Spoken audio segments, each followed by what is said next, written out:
Al Palacio Vela de los Cobos, que es un placer además hacer la presentación aquí, que es un sitio ideal. Y bienvenida, Nuria Saúk, que ayer tuve que preguntarle exactamente cómo se pronunciaba para decirlo bien y que yo decía Saúk, pero bueno, me dijo que no importaba. Nuria nos trae su primera novela, Trienio, que Nuria es licenciada en Geografía e Historia, tiene un doctorado además en Historia Contemporánea por la Universidad de Barcelona y su especialidad es el siglo XIX, las guerras carlistas y sobre todo lo que tuvo lugar en la parte del Levante español, el sur de Cataluña, Valencia, Castellón. Y esta novela nos trae este año además el Trienio liberal, pero casi en su final. En la parte de 1823 ya estamos en los últimos coletazos del Trienio liberal y yo lo primero que quería preguntarte es que nos pongas un poco en contexto. ¿En qué época estamos moviéndonos? ¿Qué estaba pasando? ¿Y qué es lo que estaba sucediendo en la zona en la que tú nos cuentas lo que ocurre en Trienio? Bueno, muchísimas gracias, Yolanda. Antes que nada querría agradecer a la organización, desde el director, desde Pablo, hasta la persona pues más útil y más también necesaria para llevar a cabo este proyecto tan importante, ¿no? Que moviliza a tantísima gente y en este palacio maravilloso. Yo estoy muy contenta y muy agradecida. Y bueno, respecto a la pregunta que me has hecho, pues estamos en un periodo de cambio además estructural. Las estructuras de políticas económicas y sociales cambian completamente. Pasamos de un Estado absoluto con una soberanía dirigida básicamente por el rey, con unas cortes tradicionales, con unas leyes tradicionales, y pasamos a un estadio en que la Constitución va a ser, digamos, la protagonista principal, en el que la soberanía ya no va a residir en el rey, sino que va a ser una soberanía compartida entre el rey, Cortes y la nación, representada por los españoles libres. Porque es muy curioso, tú te miras la Constitución, siempre tenemos que recurrir, para hablar de una cosa, tenemos que recurrir a las fuentes. Pues en la misma fuente de la Constitución ves cómo la propia concepción, digamos, de las palabras cambia. Vasallos ya pasan a ser ciudadanos, son hombres libres, ya no son súbditos. Es un cambio de nomenclatura tan brutal en todos los sentidos. Además, también estamos asistiendo a lo que es el capitalismo más puro y duro, en el sentido de que el liberalismo fue un liberalismo político, pero fue un liberalismo económico. Y el trienio liberal marca el inicio de todo eso, de los cambios que se van a producir y que no son tan de alguna manera, tan familiares. La estructura de división de poderes, poder policial, poder legislativo, poder legislativo, el ejecutivo, que parece que esté haciendo una retaíla, ¿no? Pero es verdad, de las libertades, de la libertad de prensa, de la libertad también de industria, porque en el sentido político de la libertad se esconde sobre todo el sentido económico, el sentido de la propiedad.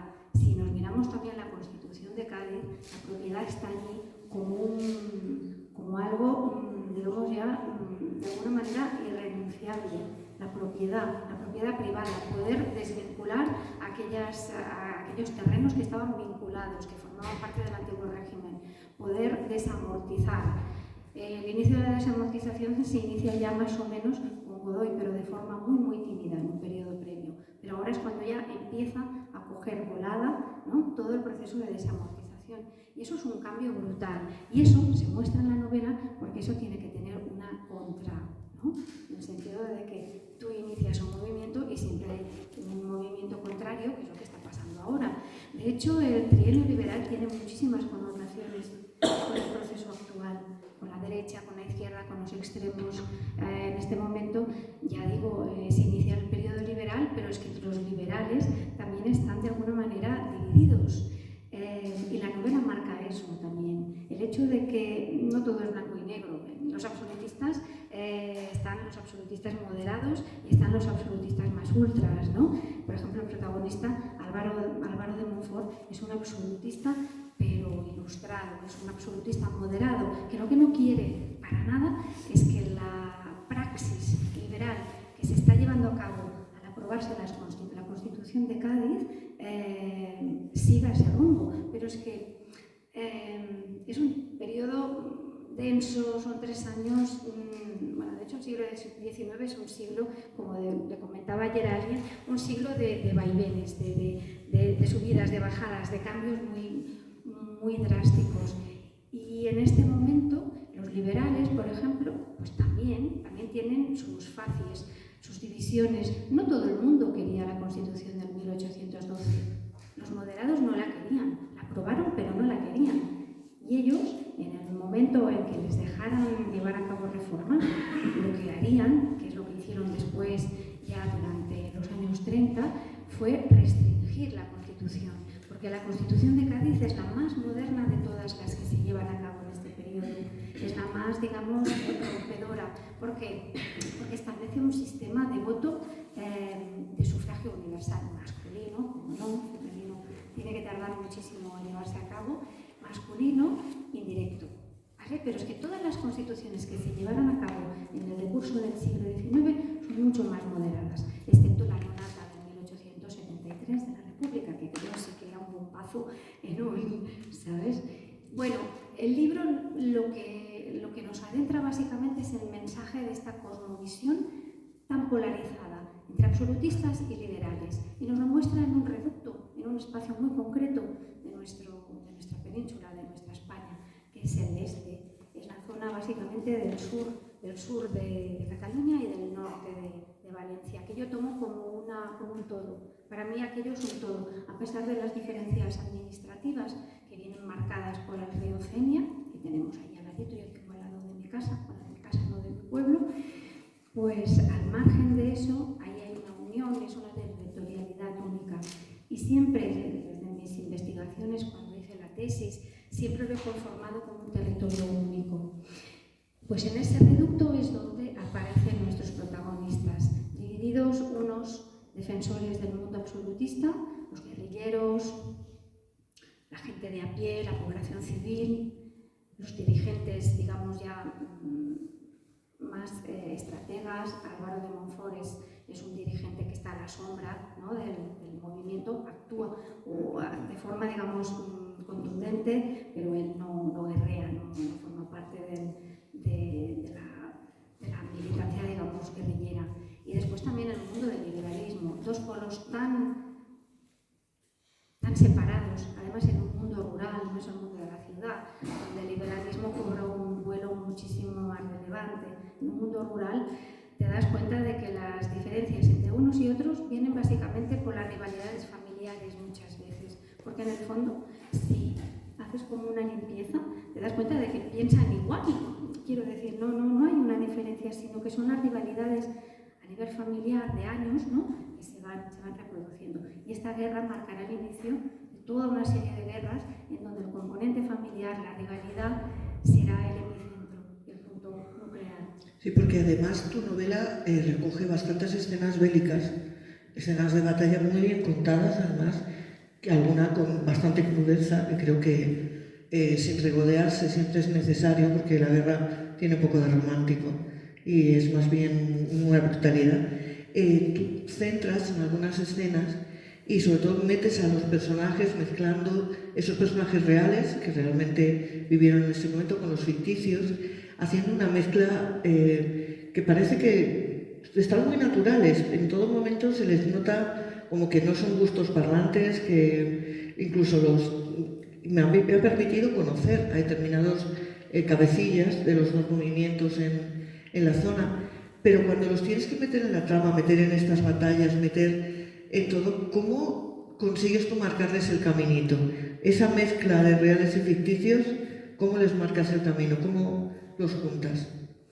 Bueno, la novela es 100% histórica. Histórica en el sentido que está fundamentada en fuentes históricas, ya sea archivísticas, hemerográficas, y tuve la gran suerte de tener en mis manos pues un diario de uno de los personajes que narra distintos momentos, distintas escenas.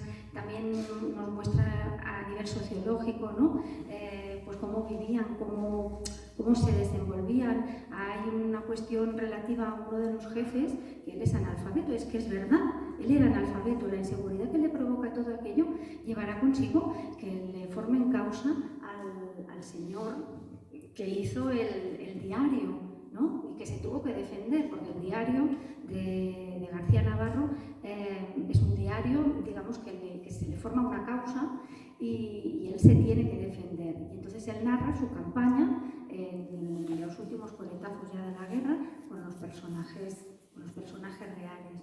¿Cómo los inserto?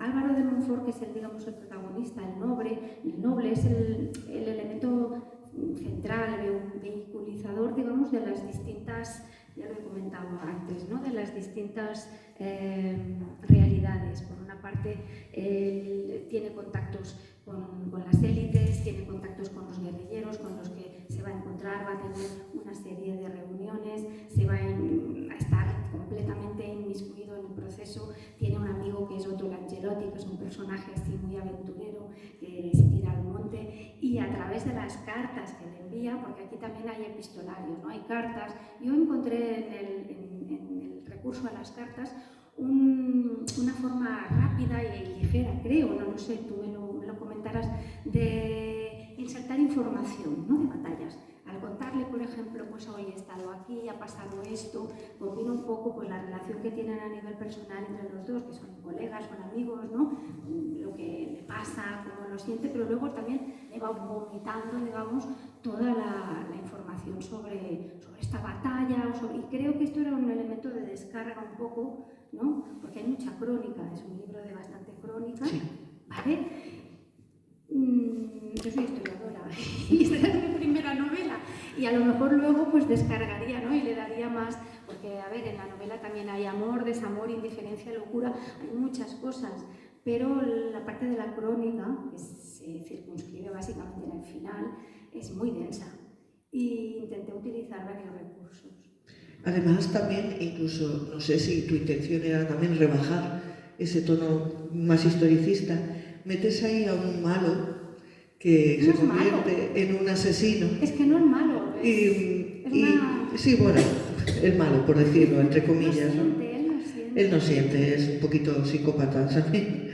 Pero tú metes ahí esa trama con los asesinatos, con cómo él trata de cubrirse dentro de la casa de Álvaro de Monfort, de que cómo él va de forma sibilina, tratando de manejar también determinadas voluntades para traérselo porque tiene, digamos, un poquito trepa, ¿no? Él lo que pretende es alcanzar una posición que por nacimiento no tiene. Y Álvaro de Monfort, que tiene un toquecito de héroe trágico, ¿no? Su historia personal, Álvaro de Monfort tarda en darse cuenta de lo que tiene en casa. Yo creo que esa segunda trama sirve muy bien también para quitar un poco de hierro, ¿no? a todo el tema histórico. Sí, tú en el podcast que hacéis tan chuli, ya lo comentaste, sirve un poco para aligerar todo esto. Y de hecho me doy cuenta de que cuando alguien me comenta siempre es Manuel. Manuel es como si fuera el protagonista. Manuel es el miembro de una familia muy humilde. Él es el sirviente de Álvaro de Monfort. Primero ha trabajado en Ulldecona, porque Álvaro de Monfort se mueve en dos escenarios. Él vive en Valencia, él es un noble que vive en Valencia, es un terrateniente que tiene casas y tierras por doquier, y precisamente en Ulldecona, que es, digamos, la cuna de lo que sería el realismo y posteriormente del carlismo, y en mi pueblo, pues no es que sea mi pueblo, pero es mi pueblo y bueno, y quise darle la relevancia en este sentido que tuvo, ¿no? Es como, por ejemplo, todo el mundo conoce en el norte a Estella o pueblos así destacados, pero Ulldecona, por ejemplo, pues no, porque el carlismo que se produjo allí fue un carlismo, pues a lo mejor, ayer se lo comentaba Elena, no tan noble o no tan, no sé, fue considerado más como un carlismo así más arribajero.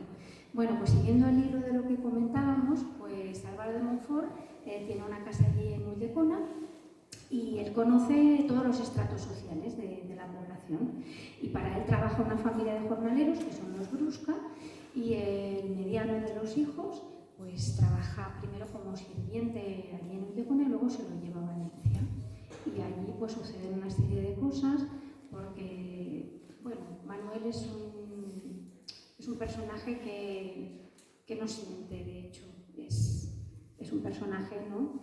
Un poquito oscuro. Sí. Y por eso, allí hay una trama paralela, luego Manuel también se enrola en unas partidas realistas y allí también se engarza el con lo que sería la crónica de la guerra, propiamente dicha. Tú en la novela haces un estudio muy detallado sobre la zona en la que se mueven los personajes y la zona en la que se está produciendo todo este final ya, porque estamos en 1823, digamos que el trienio liberal está dando sus últimos coletazos. Creo, obviamente, tú conoces muy bien la zona, pero no, la zona como está ahora no es igual que la que estaba en 1823. Y creo que un punto fuerte de la novela es la ambientación, el cómo vas colocando, el cómo somos capaces de visualizar quizá los pueblos, la montaña, el por donde van caminando. Hacerte la composición de cómo cambió incluso el paisaje también tuvo que ser complejo. Bueno, tampoco no ha cambiado tanto, porque en el sentido de que hay una ruralidad muy acusada en la zona donde yo vivo. Tú te vas a la zona del Maestrazgo, los pueblos del interior del Maestrazgo, y la esencia, digamos, natural pervive, ¿sabes? Sí que no es una zona industrializada, no es una zona, bueno, en donde su vestigio patrimonial, tanto a nivel, digamos, de edificios arquitectónico como natural, persiste y se manifiesta con fuerza. Sí, es una zona de una naturaleza desatada y con muchos mucha montaña, mucho valle, mucho... Allí era fácil, el tema de las guerrillas lo tenían un poco más fácil, ¿no? Claro, el tema de las guerrillas ya se inicia con la guerra de la independencia. Muchos de los guerrilleros que aparecen aquí ya tenían ya provenían de la guerra de la independencia, ya era, digamos, un fenómeno guerrillero con sus filiaciones, con sus prosélitos, con sus lugares. Por ejemplo, está el momento de Santa María de Benifasá, donde en el corazón del Maestrazgo, bueno, de la tinença de Benifasá, en el norte de Castellón, en donde pues, José Rambla pues, ya había actuado como guerrillero durante la Guerra de la Independencia. Y estos guerrilleros inician muchas veces su trayectoria en 1808, continúan en 1822. Digo 22 porque la guerra se inicia en el 22. Todo el movimiento reaccionario comienza en el 20, pero el pistoletazo de la guerra es cuando ya aparece a partir de la primavera del 22. Por eso empiezo en la primavera del 22. Más que nada para centrarme, ¿no?, en el hecho de que, venga, todo lo que la teoría ya la vamos a poner en práctica. Vamos a entrar en harina. Y yo, al margen de la novela, aunque bueno, también se toca un poco de forma tangencial, tú has estudiado la época, tú conoces bien el trienio liberal y la caída de lo que supone ese trienio es como una desintegración paulatina de los ideales, incluso de lo que se había levantado en 1820. Personalmente, ¿tú cuál crees que puede ser la causa principal o las causas principales que llevan a que el trienio acabe como acabó? En completo desastre. Pues mira, ya lo he comentado antes, es que entre los liberales no había unión. Estaban los moderados, que no querían aquella constitución, que querían moderar el sistema, pero es que entre los exaltados también había divisiones, porque las sociedades patrióticas cobraron muchísima importancia, en el sentido de que unos, por ejemplo, los moderados eran anilleros, los exaltados se dividían entre los comuneros y los masones. Entonces, si no hay un entente, si no hay una unidad entre un movimiento, ¿cómo quieres darle, cómo quieres que aquello? Y después también el concepto ya pues, del extranjero, la Santa Alianza, que en este sentido no fue tanto la Santa Alianza como el propio rey de Francia, porque los 10.000 hijos de San Luis los armó él. Francia, digamos, se hizo cargo, fue quien le declaró la guerra al gobierno liberal de España. O sea, hubieron varios fenómenos desde fuera y, por supuesto, los guerrilleros nuestros, pobres, que estuvieron allí dando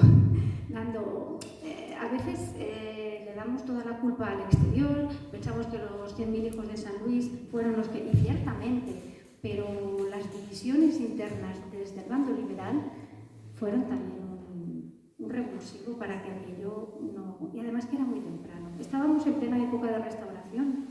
Había pasado la guerra, la Revolución Francesa, Napoleón había hecho lo que había hecho. Estábamos en un momento de contención y venga, nosotros vamos a enarbolar la bandera de la libertad, a la que le siguieron muchos otros países. Y además parece como que es nuestra historia en los últimos siglos, parece una constante repetición de los mismos errores, ¿no? De pronunciamientos, de levantamientos, de golpes de Estado. El siglo XIX en este sentido es un siglo maravilloso, bueno, maravilloso no, porque está lleno de Pasó de todo, sí. Sí, sí, pero... Y es que ya os digo, durante el trienio hubieron 3 legislaturas diferentes. Estaba Fernando VII, que conspiraba desde dentro, y luego decía que seguía los preceptos de la Constitución, con aquel famoso, ahora no recuerdo cómo está, si vamos... Vamos todos unidos. Sí, pero él era, por la senda de la Constitución, él era el primer conspirador, porque tenía toda una red de espías, de personajes que de alguna manera, en el libro es curioso, Conchi Gávana, que no sé dónde está, me dijo, haz un glosario de personajes. Y algunos pues solo salen una vez, pero claro, pues el glosario de personajes tiene que ser todos, no voy a dejarme alguno que sea secundario, tiene su aquel. ¿Y por qué lo digo? Porque hay un apartado que dice, pues en las gafas dice oficiales y suboficiales pasados al absolutismo y espías. Y aún hay pocos, ¿no? O por ejemplo Fernando VII, que era rey de los liberales y era rey de los absolutistas. ¿Cómo va a ser un mismo rey el representante de una cosa que es antagonista de la otra? Pues bueno, pues por calzador, porque Fernando VII, pues si no llega a ser el rey, es que ya no hubiera habido trienio, hubiera habido nada, un alzamiento de riego y la represión.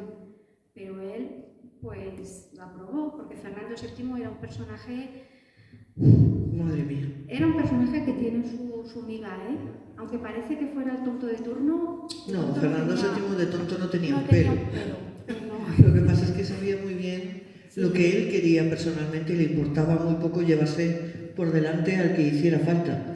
Y le daba lo mismo que ayer estuviera cenando con él. Si hacía falta se lo llevaba por delante. Hay una cuestión que a mí me gusta preguntar siempre a los autores que escribís novela histórica, y a veces es cómo se cae en algunos textos, no es tu caso, en el famoso presentismo, en tratar de juzgar con los ojos de la actualidad hechos del pasado, incluso a veces se descuelga en determinadas frases, actitudes. ¿Tú lo peleas? ¿Eres beligerante contra el presentismo? A ver, yo desde mi posición, es que a ver, lo que tenemos que hacer es evitar, como ayer cuando Elena comentaban la cuestión de los anacronismos, ¿no? En el sentido de que aquello que pasaba hace 200 años, 100 años o 1000 años, tiene unas pautas comunes, en el sentido de que las ansias de poder, el dinero, la codicia, todo esto son sentimientos, ¿no?, que perduran, pero las maneras, la forma, el tipo de pensamiento dirigido, en el sentido de que, por ejemplo, en el trienio liberal, ¿cómo vas a defender, por ejemplo, yo qué sé, la república si nadie te ha dado las pautas para que defiendas la república, ¿no? En el sentido de que no puedes poner con calzador una serie de cosas que en aquel momento ni siquiera se planteaban. Yo no voy a juzgar nada. Lo único que os voy a decir es que esta novela tiene un papá, y el papá es la tesis doctoral, una parte de la tesis doctoral. Y a mí lo que me gustó mucho, aparte de volver a sumergirme porque yo la documentación más o menos ya la tenía, siempre vas leyendo y vas ampliando. Lo que me gustó mucho fue mostrar, digamos, la carnalidad de los personajes, que yo en la tesis, pues yo solamente establecía tesis, hipótesis de partida, bibliografía, no sé qué, no sé cuántas conclusiones, esto, pero yo no les daba ni voz ni voto. Y aquí he podido dar corporeidad a personajes, a Rambla, a Champó, y es mucho más complicado que hacer una tesis. Mucho más complicado. Tienes que hacerlos humanos. Claro que sí, pero es emocionante porque ves que el registro cambia, pero digamos la esencia es la misma. Y lo que quería dar a conocer era eso, las distintas realidades. ¿Cómo puede ser? Porque yo estaba muy obcecada con esto, ¿no? En el sentido de que, a ver, los absolutistas, los realistas, los guerrilleros, los malos, me acuerdo en el podcast, mira, los malos, ella va con los malos, que no es así, cada uno tiene sus intereses, siempre hay intereses en todo. Pueden haber intereses económicos, pueden haber intereses relacionados con el honor, con cosas muy elevadas o con cosas muy barriobajeras. Y en el fondo todo es válido. Porque de malos, en la novela, el más malo, le decís que es malo, no es malo. Y los otros tienen sus grados de maldad y de bondad. Sí, pero digamos que es lo que comentábamos ayer un poco de récord en la cena y tal. que cuando tú escribes un libro, en realidad, cuando ya lo lanzas y lo publicas, el libro pasa a ser de quien lo lee. Claro, la interpretación, ¿no? Y evidentemente, claro, que la interpretación es de cada uno. Y yo creo que a todos nos gusta cuando leemos identificarnos o poner en la etiqueta, ¿no? Este es el malo, este es el bueno, este me cae bien. Incluso hay veces que un gran malo te puede caer de maravilla, porque no hay nada mejor que un gran malo. Ese te redondea una novela. Y tu malo es verdad que tiene unas características muy especiales, pero a mí me gusta el toque que le has dado, sobre todo ese grado de maldad que tiene, que realmente lo que comentábamos antes, lo que busca es un fin. Él quiere, sabe muy bien lo que quiere. Se mueve por objetivos. Exactamente, él sabe muy bien lo que quiere. Y si se tiene que llevar, bueno, un poco como Fernando, ¿no? Si se tiene que llevar por delante lo que se tenga que llevar. En el fondo son personalidades muy paralelas y en el fondo Fernando VII, si escudriñas, ves que también tiene este tipo de personalidad, ¿no? Sí, una personalidad muy hedonista, muy egocéntrica, que en el fondo pues no tiene ningún tipo de empatía. No, ni empatía, ni compasión, ni nada. Además fue un momento en el que es verdad que yo creo que él consigue ser rey por esa revolución en España contra la imposición francesa, que en España no nos ponemos de acuerdo nunca para nada, ni siquiera para tomar café, ya sabes, yo solo, yo un cortado, yo leche descremada y yo un poleo, ¿no? No nos ponemos de acuerdo nunca. Pero con Napoleón, que incluso lo llegó a reconocer, que le dio a España un motivo único por el que luchar, y cuando llega Fernando empieza a polarizarse otra vez, porque ya hay más de un motivo. Y yo creo que tú recoges muy bien en la novela esa diversidad de motivos. Quienes sí querían defender la Constitución, quienes, bueno, eran constitucionalistas pero poco, los que eran muy partidarios del rey a sangre y fuego, y los que también eran partidarios pero con reformas. Y yo creo que tú lo has reflejado muy bien, además poniendo los grupitos de personajes, el foco en cada uno. Sí, en el fondo todo esto que pasa aquí, ahora estaba pensando qué es lo que está pasando ahora. Cuando a lo mejor el gobierno emite una ley o hay una serie de cambios, ahora que estamos con todo esto tan así, pues algunos lo harán por convicción, los otros porque el vecino, porque en el trabajo a lo mejor tienen presiones o porque no sé qué, y a veces y a lo mejor luego, pues dentro de 2 años cambian de opinión. A ver, todos sabemos lo que nuestra decisión es nuestra. Tú cuando vas a votar, ¿quién sabe a lo que votas? Tú, solamente tú, ¿no? Y puedes tener muchas motivaciones. Pues aquí pasa lo mismo. Lo que pasa que aquí, pues todo esto se sortea con una guerra, con muertes, con rencillas, con poblaciones que luego tienen familias enemistadas, con guerras venideras, porque, a ver, nos salimos en el 23 de esto, pero en el 27, por ejemplo, en Cataluña está la guerra de los malcontents, que se llaman, o de los agraviados. Luego en el 33 empezamos con la primera guerra carlista, donde muchos de estos protagonistas vuelven a salir, porque unos o se inician en la guerra de la independencia, o aquí, o pocos ya, digamos, en el carlismo, los oficiales. Y luego tenemos otra segunda guerra carlista en mi zona, y otra tercera guerra carlista, y los movimientos de los requetés. Y bueno, y esto continúa, y es un sentimiento, que es lo que hablábamos ayer con Elena, es un sentimiento que perdura. Pero además que viene de lejos, porque en España decimos una guerra civil, pero es que ha habido muchas. Sí, sí. Y esta no dejó de ser una guerra civil. Pero el siglo XIX es la hermana fea o pequeña, o como le queráis decir, de la contemporaneidad, cuando en realidad es aquí cuando se gesta todo. Todo lo que tenemos ahora se inicia en el trienio, todo. Las libertades, la propiedad privada. Yo insisto mucho en eso porque a veces es como la Revolución Francesa, ¿no? La Aurea, la Revolución, y de Rousseau, Montesquieu, y lo que querían en realidad era poder votar, porque no les dejaban votar, porque por su condición poder mandar, ¿no? Las clases, digamos, de los liberales no podían votar. Ellos lo que querían era tener el control de todo, tener la propiedad, porque tenían dinero, pero no podían comprar propiedades porque estaban amortizadas, y ya está, y lo demás les daba igual. El tema de las libertades, digamos, de reunión, de la libertad, digamos, de expresión, pues Pues no, porque luego, después de un movimiento revolucionario, siempre viene un movimiento involucionario, ¿no? De decir, yo ya tengo lo que quiero, ahora tú, desgraciado, te quedas. Y ahora que apáñate como puedas. Claro. De hecho, yo creo que ese grito, cuando llega Fernando VII, el vivan las caenas, que en realidad era que decir, me voy a uncir al yugo de una dictadura, porque Fernando VII era un dictador potencial. Piensa que después de todo esto, porque un elemento muy importante es el de la Iglesia. En España la Iglesia tenía un papel fundamental y los eclesiásticos, por lo que les tocaba de las desamortizaciones, de la pérdida de poder, digamos, porque el regalismo, la figura del rey, de alguna manera luego se disuelve con la estructura de poderes de la Constitución, la religión, en la Constitución misma, te dice que ya te está diciendo, oye, que os vamos a desamortizar todos vuestros bienes y la Iglesia y todas sus propiedades van a estar, digamos, a nuestro cargo. Vosotros sois como empleados nuestros. El funcionariado como tal, digamos, empieza ahora, ¿no? En el sentido de que, a ver, el Estado, ¿no? Estamos aquí y vosotros sois mis trabajadores.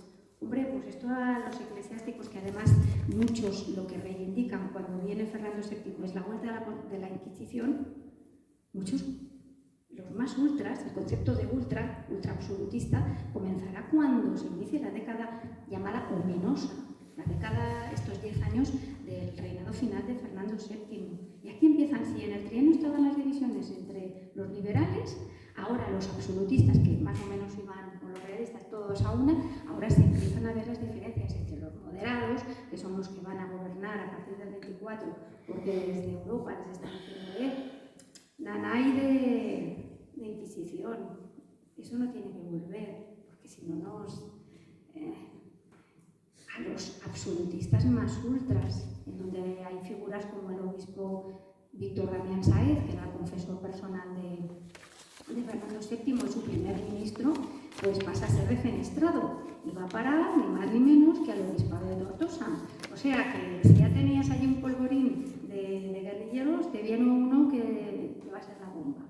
No, la verdad es que es verdad que es lo que comentábamos, que está localizado en una zona, pero creo que es extrapolable. Todos los movimientos luego se extrapolan y es lo que estaba sucediendo en toda España, quizá en algunas zonas más que en otras, y había zonas más beligerantes. Yo creo que la que tú cuentas aquí fue especialmente beligerante y especialmente dura para los habitantes de la región, incluso para los que no se posicionaban ni como liberales, ni como moderados, ni como realistas.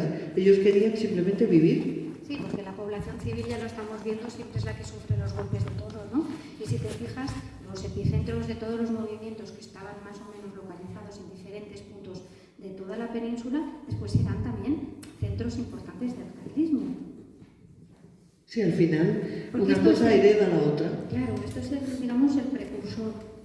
Es el precursor de muchas cosas, pero en este sentido también de los movimientos contrarrevolucionarios que no tienen parangón en Europa y supusieron también una involución, porque estábamos siempre guerreando, no como querías que hubiera una industrialización y si estábamos siempre y haciendo un poco de diezmando a la población, porque claro. Aquí, por ejemplo, tenían que pagar tributos a unos y a otros. Durante el carlismo, por ejemplo, había un ayuntamiento liberal y el otro era un consistorio liberal y otro era carlista, y la gente tenía que pagar en especie o como fuera a los dos. Sí, al final siempre pagan los mismos. Y haciendo un poquito de, antes de dar paso a las preguntas del público, por eso, haciendo un poco de historia-ficción, ¿tú qué crees que hubiera podido pasar si realmente el trienio liberal triunfa? Si ese movimiento que abogaba por las libertades, por la Constitución, por ese voto universal masculino, que tampoco era universal, ni muchísimo menos, pero bueno, que hubiera podido ser el empiece de algo, ¿qué hubiera pasado? Pues hubiera podido pasar como en otros países europeos. A ver, porque ya digo, el kit de la cuestión está sobre todo en los cambios económicos. El cambio económico, el liberalismo, da pie, ¿no?, a que hayan otros cambios. En Inglaterra mismo, y teniendo en cuenta que no hay una religión potente ni nada de eso, ¿no, Yolanda? Claro. Porque si tenemos aquí al clero, con el clero hemos topado, ¿sabes? No sé, hay distintas idiosincrasias. En Inglaterra, pues Está el caso de que la revolución hacía ya un siglo, primero con Cromwell, ¿no? y el Estado, que la reina, digamos, era la directora de la religión. Sí, la ¿no? jefe de la iglesia, sí. Estaba todo concentrado en su poder, el regalismo era mucho más potente. Bueno, pues Inglaterra, imagínate todo dónde iba, pero si nos circunscribimos, yo que sé, Francia, pues bueno, hubiera habido seguramente un proceso industrial mucho más temprano, sin los obstáculos de las guerras, porque las guerras, aparte de provocar muerte de su nación, lo que provoca también es mucho empobrecimiento, ¿no? Yo creo que hubiera habido a nivel económico y a nivel social y a nivel político pues, una equiparación con los países europeos que estaban al menos en medio del carro, porque aquí estaban los que tiraban del carro, los que estaban en medio no estaban a la cola. Ya se sabe, sí. Rusia, España fueron países a la cola, ¿por qué? Porque tenían gobiernos autocráticos o gobiernos, en el fondo aquí lo que había era, pues sí, una autocracia, digamos, que se iba reproduciendo. Y que además, lo que tú comentabas, la cantidad de movimientos que acaban en guerra, eso lo que hacía era que la sociedad no avanzase. No pudiera regenerarse, no pudiera dar un paso adelante. Que era una sociedad rural, si pasaban los caballos y las cosechas te las llevaban al aire, no habían seguros en aquella época. No. Quiero decir que allí, y solo faltaba eso. Además, les pedían requisas, porque el dinero de todo tenía que salir de algún sitio. Por cierto, bueno, me desmarco un poco. Cuando he ido a dejar el bolso, he visto aquí unas pistolas. No sé si alguien me puede decir si una de las más chiquitillas es un cachorrillo. Pues es que no está el avión. Hay una muy chiquitina, bueno, eso ya después ya ahora le preguntamos. Porque un cachorrillo era una pistolita chiquitina Sí. que sale aquí en la novela. Sí, ahí sale. Y que tiene una función muy útil. Sí, porque la llevabas escondida y cuando querías hacer una pequeña puñetería, pues ahí la tenías. Que no lo sabe. Hay uno muy chiquitín que te lo puedes... Y las pistolas así chiquitinas se llamaban cachorrillos. Y por eso a ver lo digo, a ver si... Sí. Es posible, Pablo, que me Vale. Seguro que sí. Pues damos paso al público.